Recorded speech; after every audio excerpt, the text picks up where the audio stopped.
Bismillahirrahmanirrahim. Assalamualaikum warahmatullahi wabarakatuh. Waalaikumsalam. Alhamdulillahirabbil alamin. Alhamdulillahi ar-Rahman. Alamal Qur'an, khalaqal insan, alamahul bayan. Asyhadu an la ilaha illallahul wahidul qahhar, al-azizul ghafar, mukawwirul laili wan nahar. Asyhadu an la ilaha illallah, asyhadu anna Muhammadar Rasulullah. Allahumma shalli ala sayyidina Muhammadin wa ala alihi wa ashabihi wa man tabi'ahum bi ihsanin ila yaumiddin. Amma ba'du. Puji dan syukur monggo kula panjenengan tansah aturaken nasa dalam Allah Subhanahu wa taala atas nikmat yang kula panjenengan tampi, nikmat hidayah, nikmat iman, nikmat Islam, nikmat bisa berkumpul insyaallah dengan orang-orang soleh, nikmat mampu melaksanakan ketaatan kepada Allah dan sebagainya. Semoga Allah tambah kenikmatan ini, semoga Allah jadikan nikmat ini terus untuk meningkatkan ketakwaan kepada Allah Subhanahu wa taala. Salat dan salam semoga selalu tercurah kepada Nabi Allah Muhammad sallallahu alaihi wasallam. Bapak Ibu jamaah yang dirahmati Allah Subhanahu wa taala, alhamdulillah kita bisa melanjutkan kajian kembali. Punten hampir 2 minggu semua kajian libur, okay? Dan baru hari ini saya memulai kajian lagi untuk di kajian-kajian di Ba'da Maghrib. Itu dengan libur, okay? Karena ada beberapa hal yang harus kami lakukan, okay? Dan kemarin kita baru melaksanakan satu amalan ibadah yang besar, yaitu kurban. Semoga Allah terima kurban kita semuanya insyaallah. Bapak Ibu yang dirahmati Allah, dalam kajian pada malam hari ini saya ingin mentadaburi satu surat di dalam Al-Quran. Tapi sebelum mentadaburi satu surat di dalam Al-Quran, mari kita bertanya kepada diri kita masing-masing tentang pertanyaan, siapa orang yang rugi, siapa orang yang kecewa, dan siapa orang yang bangkrut, atau siapa orang yang rugi, dan siapa orang yang beruntung atau yang sukses. Ketika kula panjenengan ditanya siapa orang yang sukses, siapa orang yang beruntung, dan sebaliknya, kalau kita tahu bahwa siapa orang yang sukses dan siapa orang yang beruntung, pasti kita tahu siapa orang yang rugi dan siapa orang yang celaka. Dan kalau kita sampaikan pertanyaan ini, jawabannya mungkin berbeda-beda. Jawabannya berbeda-beda, karena setiap orang memiliki pemikiran masing-masing. Seseorang memiliki pengetahuan masing-masing. Dan kita tentunya tidak mau dikatakan orang yang rugi atau bahkan mungkin orang yang celaka. Dan sebaliknya, kelolaan panjenengan pasti menginginkan itu mendapatkan kesuksesan dan mendapatkan keberuntungan.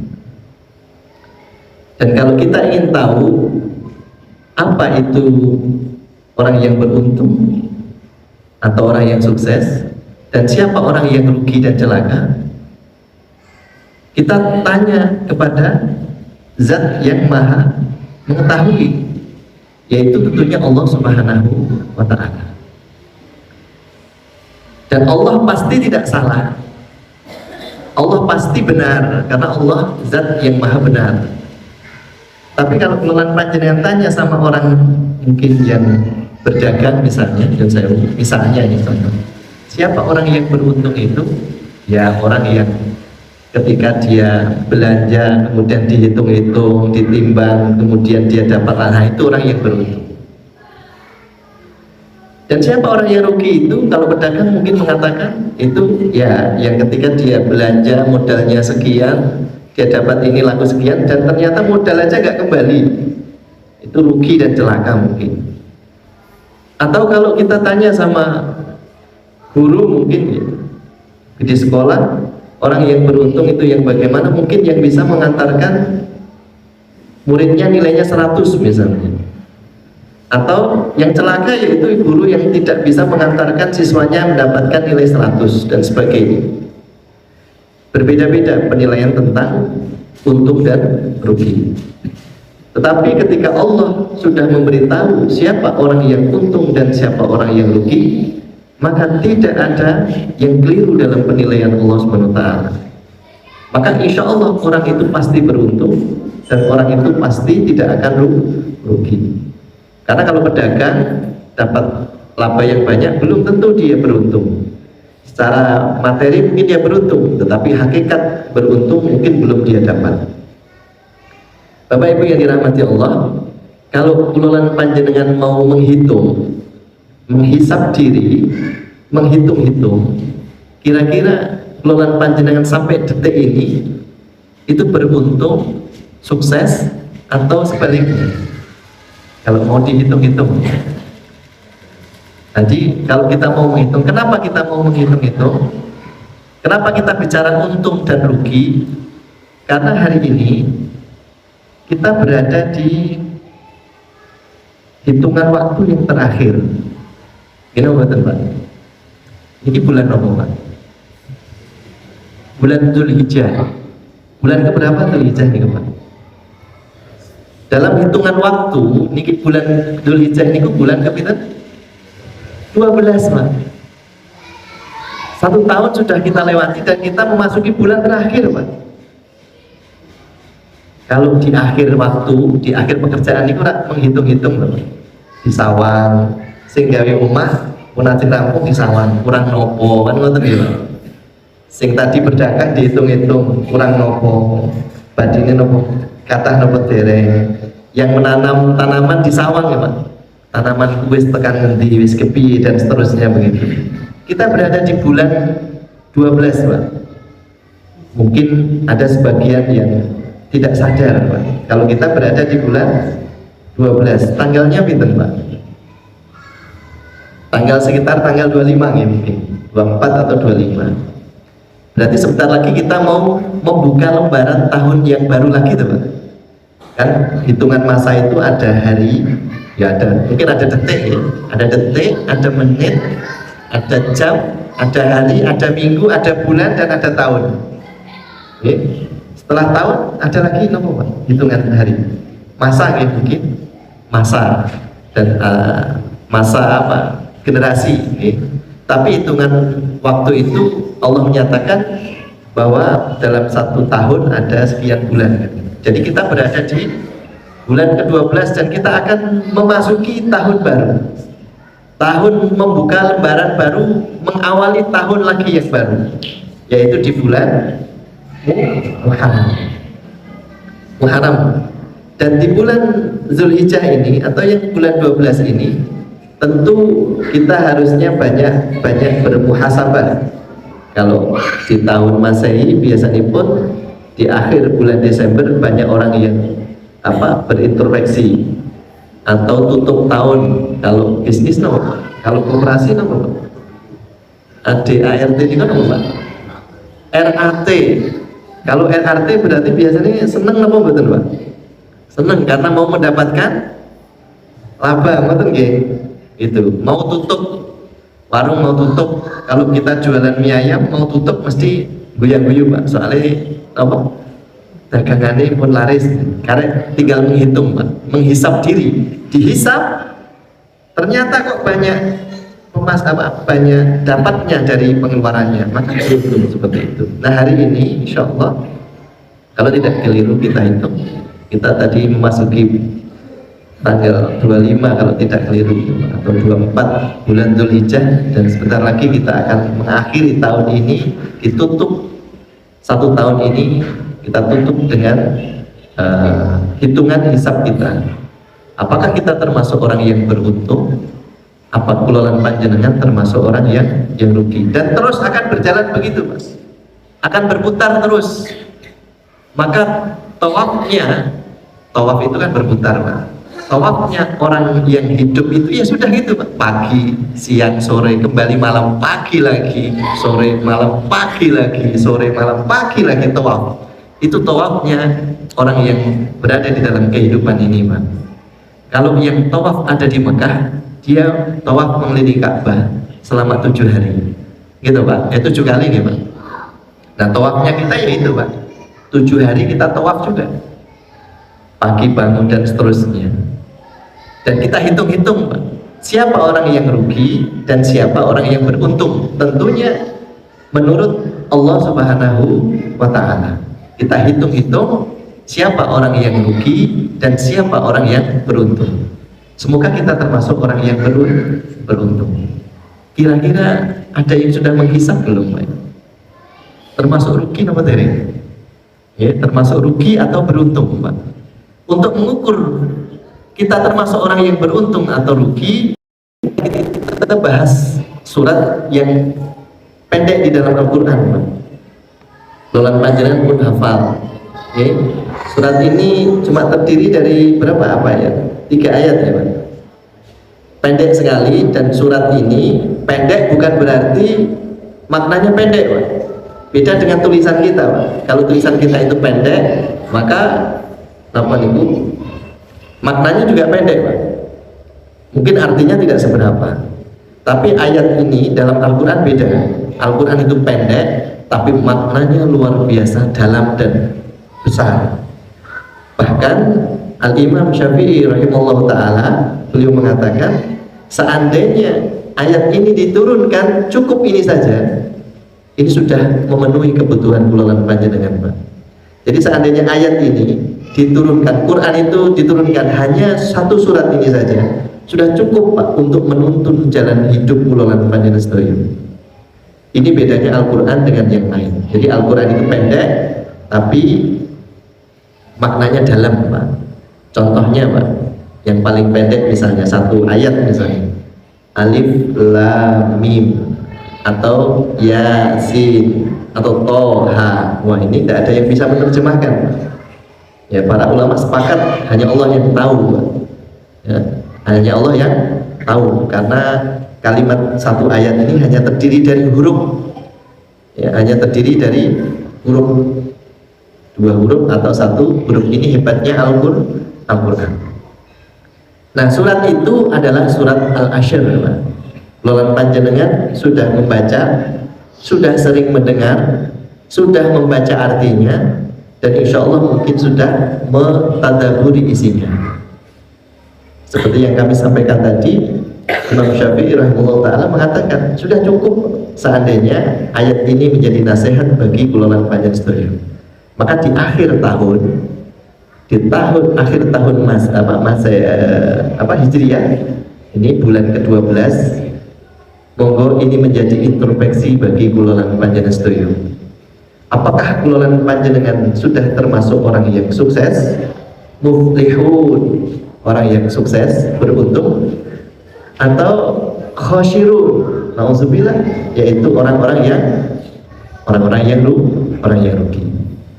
Sampun hafal sudah tuh ya Pak. Ibu-ibu sudah hafal. Bahkan mungkin ayat ini termasuk ayat yang dicintai, ya Pak. Dicintai sehingga dia sering membaca. Karena beda Pak, dicintai karena pendek sama dicintai karena isinya beda Pak. Kalau orang imam kemudian, wah aku senang surat Al-Ashr Pak. Imamnya dia sering baca surat Al-Ashr atau surat Al-Ikhlas. Saya senang sama surat Al-Ikhlas. Kenapa Mas kok senang? Karena isinya? Bukan. Karena makna di dalamnya? Bukan. Karena cepat. Nah ini beda Pak. Karena cepat. Karena Allah Akbar cepat cekat-cekat kan begitu Pak. Nih.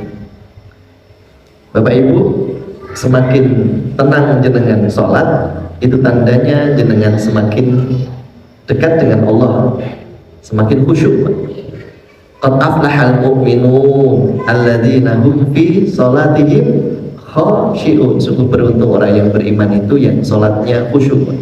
Dan salah satu tanda khusyuk itu adalah tenang. Jadi surat Al-Ashr mungkin sudah kita hafalkan, sama dengan surat Al-Ikhlas. Dulu zaman Nabi ada yang peratul Pak, bahasa kita. Orang itu kalau kan diutus perang ya Pak, diutus perang dan dia imam. Kalau dia mengimami dalam jamaah itu pasukan itu, dia selalu membaca surat itu Pak. Surat itu dibaca terus, tapi tidak hanya surat itu Pak. Dia baca misalnya 10 surat, misalnya contoh 10 ayat surat Al-Baqarah, tapi ditutup dengan itu, ditutup dengan surat Al-Ikhlas, baca Bismillahirrahmanirrahim terus qul huwallahu ahad. Ditanya terus begitu, dan itu dilaporkan si fulan selalu baca ini. Terus ditanya sama Nabi, kenapa kamu baca surat itu? Saya senang ya Rasul kalian ayat ini, saya senang karena ayat ini tentang apa? Ar-Rahman, tentang sifat Ar-Rahman ya Allah. Maka Nabi mengatakan, kalau benar yang engkau katakan, insya Allah engkau akan bersama yang engkau cintai. Istilahnya apa namanya, mencintai ayat itu. Tapi biasanya kalau sekarang mencintai ayat bukan karena isinya ya Pak, karena pendeknya tadi, karena cepatnya. Atau mungkin kalau dikalkulasi surat yang paling banyak dibaca ketika sholat munfarid sendiri mesti surat Al-Ikhlas mungkin ya Pak ya, atau surat Al-Ashr. Bapak Ibu yang dirahmati Allah, mari kita tadabburi surat Al-Ashr. A'udzubillahi minasyaitonirrajim. Wal ashr innal insana lafi khusr illa alladzina amanu wa amilus sholihat wa tawassaw bil haqq wa tawassaw bis sabr. Sampun hafal ya Pak artinya, sampun hafal, sering dibahas. Dan ini ayatnya pendek, suratnya apa? Ayatnya pendek. Wal ashr. Yang pertama Allah bersumpah, hati-hati Bapak Ibu dengan waktu. Al-Ashr itu ada yang mengatakan, menafsirkan Al-Ashr itu waktu asyar, waktu asar. Kalau kelolaan panjenengan di waktu asar itu kira-kira pripun Pak suasana di waktu asar? Repot apa betul? Repot. Gitu. Waktu asar itu bisa dikatakan sebagai waktu penutup, gitu Pak. Iya Pak. Karena dia waktu penutup, maka kita ceket-ceket sulak sore kan ngoten ya Pak. Sulak suruh.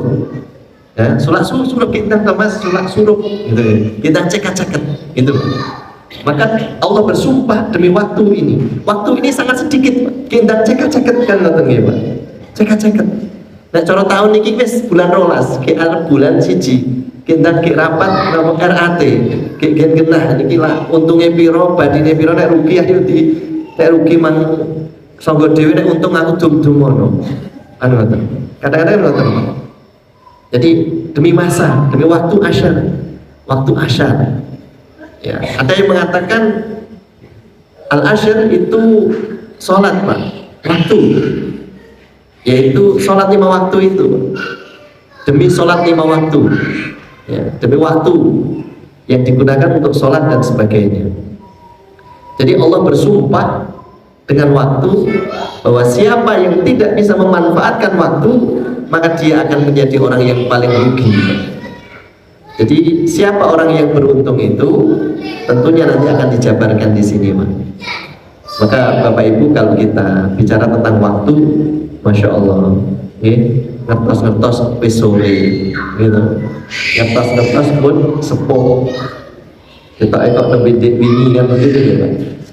Ngertos-ngertos kok ya wis subuh wis adzan, ngertos-ngertos kok wis beduk kan ngoten nggih Pak. Kayak becing ngertos-ngertos kok wis nauzubillah nggih wis ajeng sowan marang Gusti Allah. Nah, demi waktu semuanya akan rugi Pak. Waktu semuanya akan rugi. Innal insana lafi khusr, sungguhnya manusia semuanya dalam kerugian, Pak. Semua manusia dalam kerugian. Ya. Allah memberikan pengecualian. Berarti kalau pengecualian pasti beruntung. Lawannya rugi pasti beruntung. Demi waktu, semua manusia insan lafi khusri, semuanya rugi dan pasti beruntung. Siapa yang beruntung itu? Illalladzina amanu wa amilus sholihat wa tawasau bil haq wa tawasau bis sabr. Inilah kesuksesan yang sebenarnya. Inilah keberuntungan yang sebenarnya. Siapa orang yang rugi? Yang dia tidak memiliki 4 ini, Pak. Dan siapa orang yang tidak rugi atau beruntung? Pasti sukses, Pak. Dan sejarah telah membuktikan orang-orang yang memegang 4 ini sukses. Suksesnya tidak hanya di dunia, tapi di akhirat mereka sukses. Dan itulah sukses yang sesungguhnya. Sukses yang sesungguhnya adalah di akhirat, bukan di dunia ini. Kalau bisa, maka doa kita, Bapak Ibu, doa kita selalu, biasanya ada yang beranggapan bahwa doa ini wajib dibaca ketika berdoa. Dan doa ini dibaca biasanya penutup, walaupun tidak ada kaidah atau syariatnya. Doa ini disebut doa sapu jagat, yang menamai orang Indonesia, doa sapu jagat. Doa ini kelolaan panjenengan pun ngertos. Rabbana atina fid dunya hasanah wa fil akhirati hasanah wa qina azabannar. Ya Allah, sukseskan kami di dunia dan sukses di akhirat, dan jauhkan kami dari api neraka. Jenengan nek mirengke doa, ketika orang berdoa, mesti doa ini dibaca gimana? Hukumnya nopo? Wajib nopo sunah? Ya, tidak ada hukumnya. Doa ning jenengan nek bar ajeng maaf mboten sam baca doa niki, Pak. Allahumma barik lana fi ma razaqtana wa qina azabannar rabbana atina fid dunya hasanah. Nggih, tidak usah dibaca karena sebagai penutup katanya begitu. Betul. Ini doa kita yang sering dilantunkan, sukses di dunia, beruntung di dunia, dan beruntung di akhirat. Apa syarat beruntung di dunia dan di akhirat? Tidak ada lain kecuali 4 ini, Pak. Amanu wa amilus sholihat wa tawasau bil haq wa tawasau bis sabr. Tidak ada orang yang beruntung kecuali 4 ini. Kalau jenengan berdagang mendapatkan hasil yang banyak, jenengan akan mendapatkan dunia plus mendapatkan akhirat kalau jenengan memegang 4 ini. Kalau jenengan jadi pejabat, mendapatkan kedudukan yang tinggi, jenengan dunianya dapat, akhiratnya dapat, tapi syaratnya harus memegang 4 ini. Kalau tidak memegang 4 ini, maka lafi khusrin, rugi, Pak. Rugi. Walaupun jenengan, lolan panjenengan mengatakan beruntung, tapi rugi. Ujung-ujungnya pasti akan mendapatkan kerugian. Moga Pak, kita Bapak Ibu yang dirahmati Allah, kita lolan panjenengan hitung satu-satu. Yang pertama, amanu, orang yang beriman. Kemudian iman ini dijabarkan menjadi amilus sholihat, kemudian sholihat ini kemudian diperlebar lagi menjadi watawasau bil haq, dan terusnya watawasau bis sabr. Ini tidak bisa dipisahkan, Pak. Bukan sakit dipisah satu dengan yang lain. Iman tidak akan terbukti tanpa amal soleh. Amal soleh agar bisa menjadi baik, dia harus disampaikan, Pak. Ya, disampaikan kepada orang lain, nasihatkan kepada orang lain untuk tetap melakukan kebenaran itu, kebenaran tentang keyakinan itu. Dan ingat, ketika melakukan kebenaran tentang keyakinan itu, keyakinan yang diwujudkan dalam amal soleh, ya, itu nanti ketika kelolaan panjenengan melakukan kebenaran itu akan menjumpai rintangan dan halangan. Ketika menjumpai rintangan halangan, maka pesannya adalah sabar. Watawasau bis sabr, sabar, Pak. Karena dunia ini bukan tempat tinggal, tapi tempat meninggal. Dunia bukan tempat berpesta pula, tapi dunia tempat menanam. Nyun ngapunten sing tani mesti ngertos, Pak. Yang namanya menanam niku enten penake napa mboten? Mboten enten penake, Pak. Penake nek mengke manen. Tiang nanam niku mesti macul, rabuk, nyiram gitu, Pak. Nyemprot dan seterusnya. Dunia itu ad-dunya majratul akhirah. Dunia itu jembatan, Pak. Nah, jembatan. Jangan pernah ngertos, Pak. Griya enten nggih jembatan. Rumah enten jembatan ngertos. Rumah terus ya jembatan terus juga enten rumah. Kan mboten deh, Pak. Artinya jembatan itu bukan tempat tinggal. Tempat tinggal yang sesungguhnya adalah di akhirat, Pak. Tempat tinggal yang sesungguhnya adalah di akhirat. Maka Bapak Ibu yang dirahmati Allah, 4 hal ini yaitu tentang akidah. Bapak Ibu yang dirahmati Allah, bagaimana kelolaan panjenengan bisa memiliki akidah yang kuat? Allah mengajarkan di bulan ini bagaimana akidah yang benar, bagaimana akidah yang kuat, yaitu melalui sinten, Pak? Nabiullah Ibrahim alaihissalam di bulan ini, Pak. Di bulan ini Nabiullah Ibrahim alaihissalam mengajarkan bagaimana tauhid yang benar, bagaimana seseorang memiliki akidah yang benar, memiliki keyakinan yang kuat, Pak. Maka Nabiullah Ibrahim disebut bapak tauhid, Pak, yang menegakkan tauhid yang luar biasa. Maka Nabiullah Ibrahim disebut bapak tauhid, bapak yang memancangkan akidah yang luar biasa. Bagaimana tidak, Pak? Monggo jenengan ngapunten. Kita mengulas kembali yang lolan panjenengan pun diulas kemarin. Mungkin sudah dibahas di Idul Kurban. Nabiullah Ibrahim ketika muda, gitu, muda, Pak, dihadapkan dengan raja yang sangat luar biasa. Akidahnya dia pegang kuat, bukan hanya dari rajanya, Pak, tapi dari bapaknya sendiri, keluarganya menentang, tapi dia tetap memegang kebenaran itu. Walaupun dirinya akhirnya dibakar, Pak, diuji, walaupun akhirnya dirinya dibakar, tapi kata beliau, hasbunallahu wa ni'mal wakil. Dia mengatakan, beliau mengatakan, Nabiullah Ibrahim, hanya Allah pelindungku. Luar biasa, memiliki keyakinan yang kuat. Tidak hanya di situ, Pak, diuji dengan istrinya, Pak. Apa diuji dengan istrinya? Istrinya belum memiliki anak, Pak. Tidak mampu memiliki keturunan, tapi beliau tidak berhenti untuk berdoa kepada Allah. Ketika sudah diberi keturunan, Pak, diuji lagi, Pak. Istrinya sama anaknya ditinggal di padang pasir yang tidak ada penghuninya. Tidak ada penghuninya. Jangankan penghuni, Pak, tanaman saja nggak tumbuh di situ. Diuji akidahnya, Pak. Keyakinannya kepada Allah diuji. Akhirnya apa? Ditinggal di situ. Dan beliau sudah kami sampaikan di dalam beberapa kajian kemarin, diuji, ditinggal di situ. Pertanyaan istrinya, wahai suamiku, apakah engkau meninggalkan aku di sini karena Allah? Ya. Kalau itu Allah yang menyuruh, pasti Allah tidak akan menelantarkan.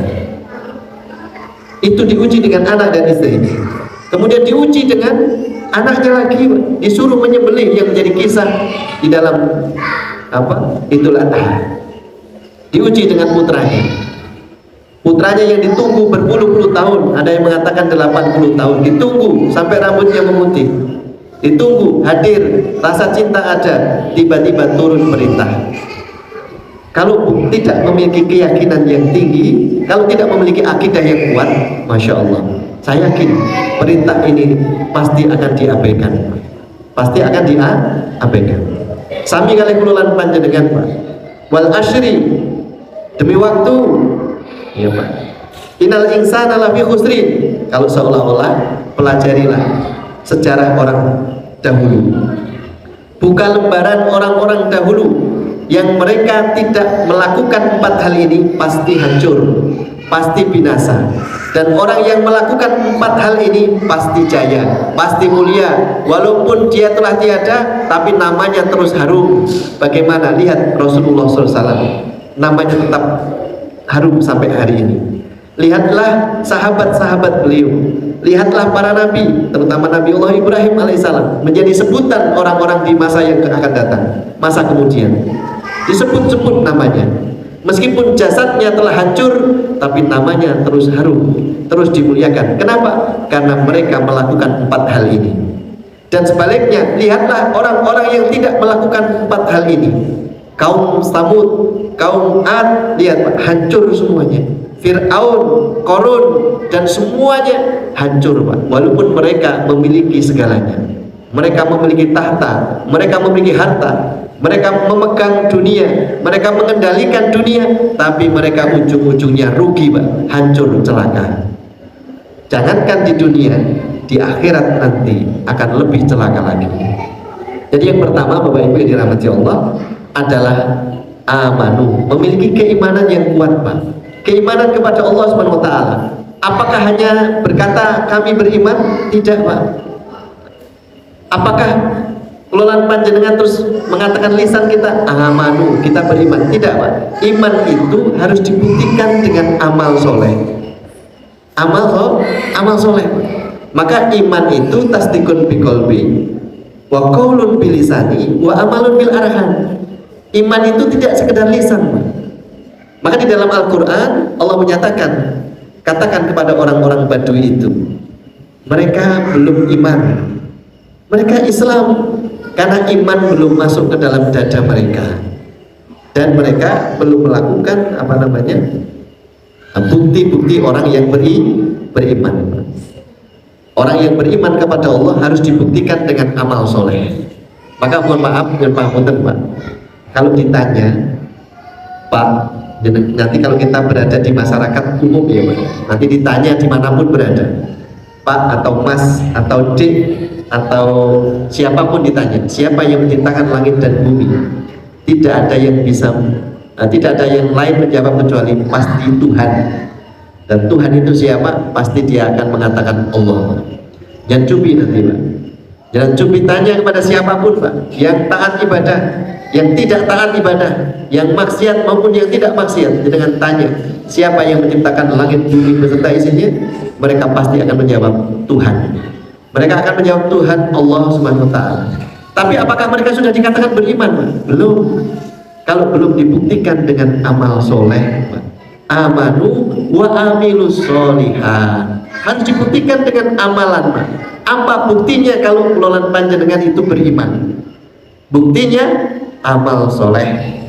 Dan amal soleh yang paling utama adalah aqimus sholat, mendirikan sholat. Kalau dia percaya kepada Allah, buktinya adalah sholat Pak. Buktinya adalah amal soleh. Walaupun amal soleh itu banyak, tapi yang dimaksud di sini salah satunya adalah sholat. Ketika seseorang itu sudah sholat, maka kemudian terbuktilah imannya. Sebagaimana Nabiullah Ibrahim Pak, kalau engkau benar-benar cinta, maka buktikan cintamu kepadaku. Seolah-olah Pak, bahasa kita, sembelih anakmu, tinggalkan istrimu, tinggalkan istrimu, itu kamu hancurkan patung-patung itu ya. Nanti akibatnya apa Pak? Dibakar. Akibatnya apa Pak? Ditinggal anak dan istrinya Hajar, ibunda Hajar dan Ismail ditinggal di padang pasir. Ketika dilaksanakan di situ, ketika keyakinannya ada, maka Allah tolong ketika dia mengalami kesusahan. Bapak Ibu yang dirahmati Allah, kalau ini lolan panjenengan, mungkin Bapak Ibu ada yang bangun pagi pulang malam gitu Pak. Bangun pagi pulang malam, dan contohnya bangun pagi pulang malam, bangun pagi terus begitu Pak, pulang malam, sampai nggak tahu anaknya sudah belajar atau belum, sampai nggak tahu tetangganya ada apa atau ada sesuatu atau tidak, sampai tidak tahu waktu, tahu cari uang misalnya, cari uang.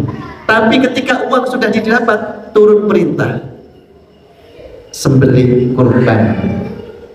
Ketika uang sudah didapat, turun perintah Pak, mungkin ada itu sedekahi fakir miskin.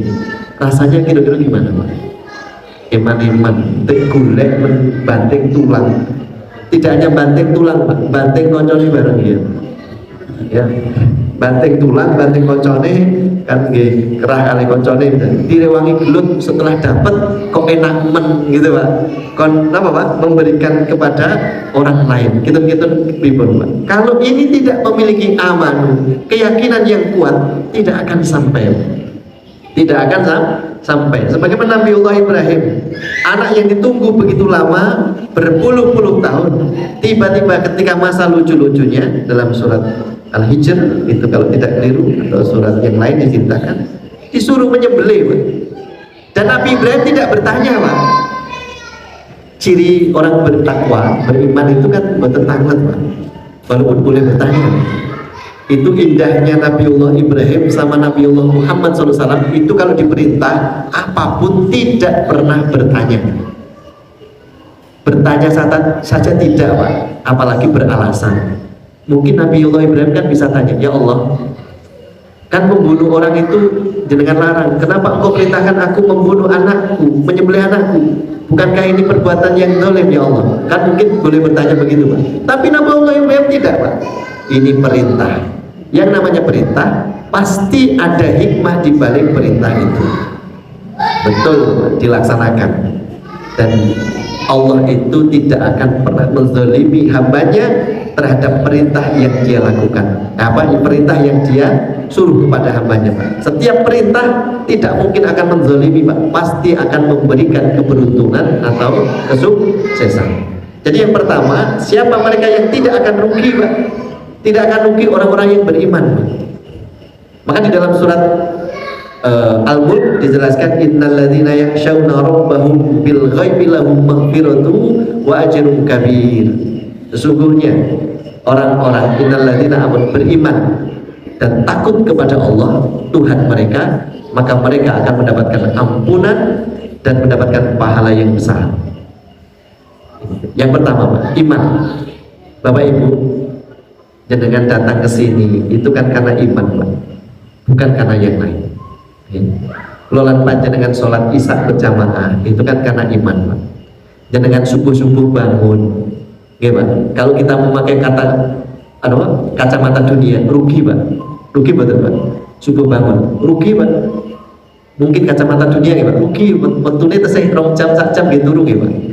Tapi dalam kacamata Allah itu beruntung Pak. Orang yang bangun jam 3 mungkin dalam kacamata orang yang tidak beriman rugi Pak. Maneman tesih 2 jam gitu kena. Orang yang bangun jam 2 mungkin rugi Pak. Orang yang bangun jam 1 mungkin rugi Pak. Orang yang bangun jam 12 malam mungkin rugi Pak. Tapi Allah menyatakan, ya ayyuhal muzammil, hai orang yang berselimut, kum fa'andir wa rabbaka fakabir wa thiyabaka fatahhir wa rujja fahjur. Ya. Hai orang mohon maaf, surat Al-Muzammil nih. Ya ayyuhal muzammil, hai orang yang berselimut, bangun setengah. Kalau tidak bisa, seperti sedikit lagi. Kalau nggak mampu, sedikit lagi Pak, sedikit lagi. Setengah malam itu, kalau dihitung, malam itu Pak? Maghrib, siang itu tandanya subuh. Nah, jangan hitung nanti setengahnya, katakanlah jam 12 itu Pak. Dilanjutkan di dalam ayat itu, sungguh bangun malam itu akan mengisi jiwa Pak. Dan bacaan di malam hari akan berkesan Pak. Bapak Ibu, di siang hari itu kan banyak urusan Pak. Itu yang pertama. Di siang hari banyak persoalan, apalagi di dunia ini banyak masalah. Bapak Ibu, kalau kelolaan panjenengan jamaah yang dirahmati Allah, kalau kelolaan panjenengan ingin kuat menghadapi urusan dunia Pak, ingin kuat menghadapi masalah apapun, kuncinya satu Pak, bangun malam. Karena sungguh bangun malam itu akan menguatkan jiwa. Maka kelolaan panjenengan lihat Kanjeng Nabi Pak. Kanjeng Nabi mendapatkan cobaan apapun, rintangan apapun, ya Pak, ujian apapun, kenapa beliau sangat kuat Pak? Karena beliau bangun di tengah malam. Bangun di tengah malam, itu kuncinya Pak. Karena bangun malam akan mengisi jiwa Pak. Jiwa ini nanti akan diuji oleh Allah Subhanahu wa taala. Tapi bagi mereka yang tidak punya keyakinan, bangun malam itu rugi karena waktu tidurnya terkurangi Pak. Waktu tidurnya harusnya 8 jam, tapi kenapa cuma 2 jam, cuma 3 jam, atau cuma 4 jam? Ini bedanya dengan orang yang beriman dan bedanya orang yang tidak beriman. Ini salah satu contohnya.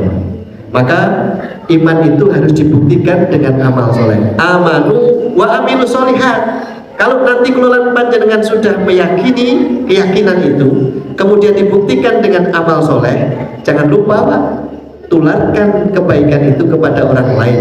Nasihati Pak, orang yang melakukan kebaikan itu agar tetap terus melaksanakannya. Jangan sampai putus Pak. Ya. Nasihati orang lain. Kelolaan panjenengan, siapa orang yang tidak pernah rugi? Nasihati kelolaan panjenengan sesama saudara kita. Nasihati, jangan berhenti melakukan keyakinan kebenaran yang sudah kelolaan panjenengan lampaui tadi. Kalau kelolaan panjenengan melihat saudara kita sholat, tiba-tiba kemudian mohon maaf istilahnya menurun sholatnya, jenengan dekati Pak, jenengan nasihati. Nasihati. Yang belum sholat dinasihati, yang belum bisa zakat nasihati Pak. Zakat atau infak atau sedekah itu tidak pernah mengurangi harta, justru menambah harta. Sebagaimana menanam Pak, menanam itu betul Pak, seperti menanam padi, menanam padi itu membuang benih Pak, tapi sebenarnya dia bukan membuang, tapi menanam. Sedekah, infak juga begitu Pak, dia membuang tapi tidak hilang, tapi menanam untuk tumbuh Pak, untuk tumbuh. Jadi kita saling nasihati dengan kebenaran yang sudah diyakini tadi. Kemudian yang terakhir, watawasau bisabr, menasihati, melakukan kebenaran itu tidak gampang. Melakukan syariat keyakinan tadi itu tidak mudah, banyak rintangan, banyak godaan. Maka bersabar, sabar. Aduh Pak, ini kok yang ngantuk tenan nih. Kalau naik subuhan ngantuk Pak, sabar Pak, sabar. Gitu, sabar Pak. Nanti jenengan akan beruntung. Sabar Pak. Pisan pindu sabar, ping telu abot, ping papat abot, ping pitu rada enteng Pak. Ping selikur enteng. Jenengan nek pun melakoni 40 kali istiqomah enteng Pak nggih. Nggih. Kalau menurut saya dari beberapa referensi ukurannya 40 Pak. Nggih, 40. Jenengan sholat subuh kok wis iso 40, berarti jenengan sudah nyaman dengan sholat subuhnya. Nggih. Ampun 40 sekali Pak. Berarti salapan sekali nggih Pak. Salapan niku pinten Pak? 35, 35. Nggih. Benten lho Pak, petang 10 dino pisan kalih ping petang 10 dino terus-terusan nggih. Nggih. Gitu ya Pak nggih. Salat isya nggih wonten, salat maghrib nggih wonten nggih. Monggo Pak dihitung. Jadi 4 itu Pak. Selama jenengan memiliki 4 itu, insya Allah jenengan berada di real yang betul Pak. Di sirotol mustaqim, di jembatan atau di jalan yang lurus Pak. 1, amanu, beriman kepada Allah. Iman itu harus dibuktikan Pak. Kalau kelolaan panjenengan percaya kepada Gusti Allah, berarti kelolaan panjenengan perintah Gusti Allah, ampun ragu-ragu. Kan boleh wedhus, boleh mawon. Kan boleh sapi, boleh mawon. Mboten sah mikir napa? Engko piye Pak. Mboten sah mikir. Nanti Allah yang menjalankan. Kalau ini sampun kula sampaikan Pak. Jenengan ulur kacang mang ulur mawon. Wayahe rabuk mang rabuk. Wayahe unu-unu mang unu-unu. Jenengan mboten sah mikir nunggu godhonge. Godhonge kok judule kepiye? Wite kok judule mboten sah. Jenengan tinggal mawon. Gitu. Mungkin jebul dhewe. Mungkin wah dewi, boten saja dengan ketak-ketak, boten saja dengan apa Pak? Paido ditunggu kita tocang, itu kacang ini, maksudnya kacang itu. Kayak jedul lo tocang, gitu. Orang yang kembangnya kepi, boten sama Pak. Jenengan sirami mawon, jenengan unu-unu mawon, jenengan rawat, kayak terkewane jenengan selentik, hama pun nanti suatu waktu panen jenengan kaget, ya Allah, isi kacangku 5 kabeh. Sak lonjor 5. Pernah enten kacang 5 Pak. Di sini. Betul enten. Paling 2 nggih Pak. Itu Pak. Itu keyakinan Pak. Jadi keyakinan kados Nabi Allah sinten Ibrahim alaihi salam. Boten murus Pak. Beleh ya beleh ngoten mawon. Dibeleh, tak beleh. Wis malaikat bingung, setan men bingung Pak. Wong sing beleh iki Nabi Ibrahim, setan sing wirawiri nggih Pak. Ibrahim aja dibeleh, mesake anakmu wis ora dibeleh Pak. Mane Nabiullah Ibrahim nyekel watu nggih Pak. Nyekel watu dibalang, akhirnya jadi lempar jumroh. Dibalang minggir setan. Ora sang ngurusi perintah Gusti Allah, tak boleh. Nabi Ibrahim, setan pakai logika. Kamu tidak berperi kemanusiaan, anak kau dibeleh, bukan logika yang cerdas sehat, kan gitu Pak. Kadang-kadang ada orang yang begitu gitu Pak. Logika yang cerdas atau sehat, iki anakmu. Kalau kita tidak kuat imannya, oh iya, mosok anak kon beleh, orang salah. Karena tadi, jadi bedanya iman sama logika ngoten niku Pak. Kalau itu perintah Allah, laksanakan. Maka anaknya menjawab, "Nak, saya diperintah Allah untuk menyembelih engkau. Bagaimana nak?" Laksanakan Bapak. Ngoten ya Pak. Karena apa? Iman Pak. Laksanakan Bapak. Insya Allah Bapak akan menemukan saya dalam golongan orang-orang yang sabar. Luar biasa. Gitu. Maka Bapak Ibu yang dirahmati Allah, siapa orang yang tidak akan pernah rugi dan pasti sukses? Amanu. Orang yang yakin kepada Allah, terhadap perintah Allah dan terhadap larangan Allah, dan dibuktikan dengan amal soleh. Dan dia akan menasihati saudaranya untuk semakin kuat untuk memegang akidah itu, dan mereka menasihati saudaranya agar sabar karena memegang akidah atau keyakinan itu banyak rintangan dan godaan. Mungkin lawan panjenengan termasuk golongan orang yang beruntung, ya, insya Allah di akhir akhir tahun Hijriah, monggo bermuhasabah diri. Mudah-mudahan lawan panjenengan termasuk orang yang beruntung. Di akhir bulan Zulhijjah, di akhir tahun Masehi, menyambut bulan Muharram atau satu tahun yang baru yang akan datang, monggo kula panjang sambut dengan amanu wa amilus sholihat wa tawassaw bil haq wa tawassaw bis sabr. Mudah-mudahan bermanfaat dan bermanfaat. Subhanakallahumma wa bihamdika, asyhadu an la ilaha illa anta, astaghfiruka wa atubu ilaik. Wa akhiru da'wana alhamdulillahi rabbil alamin. Assalamualaikum warahmatullahi wabarakatuh. Waalaikumsalam.